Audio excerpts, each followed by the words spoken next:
Hello and welcome. We have a story for you today. It's a really interesting one about how easily our eyes can be tricked and, well, how we sometimes find ourselves falling in love with a beautiful container and completely missing the treasure inside. You know, it's a question we've all probably thought about at some point, right? What's really more valuable, the gift itself or the beautiful box it arrived in? Well, it turns out this very question was captured perfectly in a story from ancient China, from way back, more than 2,000 years ago. And believe it or not, the entire story is wrapped up in just these 4 characters you see here. This is a famous Chinese idiom, what's called a chengyu. The whole tale is right there, waiting to be unpacked. So, let's take a closer look. Let's go character by character. The very first one, that's mai. It means to buy, the act of making a purchase. The second character is Du. This one means a casket, but think of a really beautifully made, ornate box. Next, we have Huán. This simply means to give something back, or to return it. And the last character, Zhu, which means a pearl, a single perfect pearl. Okay, so when you put them all together, Mai Du Huan Zhu, Mai Du Huan Zhu, you get to buy the casket and return the pearl. And today, we use this phrase all the time to talk about making a really poor choice, right?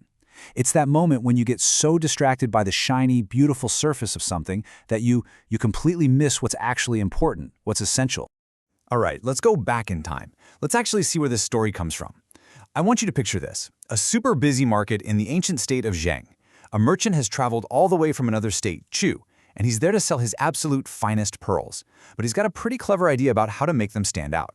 See, for him, it wasn't just about the pearls. He was convinced that the container, the box, was just as important as the treasure itself.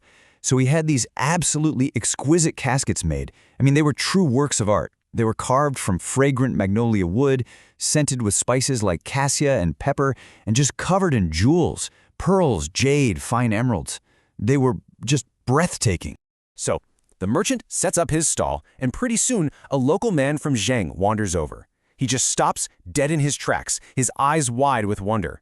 But here's the thing, he's not even looking at the shiny pearl sitting inside the open box. Nope, his gaze is completely fixed on the magnificent casket itself. Well, they talk for a bit, and the man agrees to pay a really high price. The merchant, of course, is absolutely thrilled. He's made a great sale. But then, just a few moments later, the customer comes back. He opens up the casket, very carefully takes out the pearl, and hands it right back to the stunned merchant. He says, "I'm here to return the pearl. I only wanted the box." And for centuries, that's how everyone told the story. It was just a simple lesson about, well, poor judgment. We all kind of shake our heads at the silly buyer, right? He was so dazzled by the packaging that he literally gave away the real prize. But hold on a second. What if that's not the whole story? What if we've been focusing on the wrong person this entire time, who really made the mistake here? Okay, so this is where it gets really interesting. The story actually comes from a text written by a philosopher named Han Feizi more than 2,200 years ago. And when you go back to what he actually wrote, there's a huge twist. The way we usually tell it, it's all about the buyer's foolish mistake. But Han Feizi's original point, it was all about the seller's flawed strategy. Right. After telling the story, Han Feizi basically says this. This guy is great at selling caskets, but he's terrible at selling pearls. So for Han Feizi, the real lesson wasn't about the buyer's bad choice. It was about the seller's. His marketing, that amazing box, was so good, so powerful, that it completely overshadowed the actual thing he was trying to sell. And this is where we get to his real point. See, Han Feizi was writing for kings and rulers, and he was using this story as a metaphor. He was really warning them about the scholars and advisors at court. He was saying, look, their speeches are so fancy and their words are so elaborate. That's the beautiful box. But it's all so distracting that you're missing the actual useful ideas, the pearl, that are supposedly inside. And that extra layer, that hidden depth, is what makes this idiom just so powerful, even today. Once you start looking for it, you see this mistake everywhere. This focus on the casket instead of the pearl. You see it in business, right? Amazing packaging for a pretty average product. You see it in writing. Gorgeous sentences that don't actually say anything. We even do it with people when we focus on how someone looks on the outside instead of who they are on the inside. Or work, when we get so caught up in the process, the box, that we completely lose sight of the results, the pearl.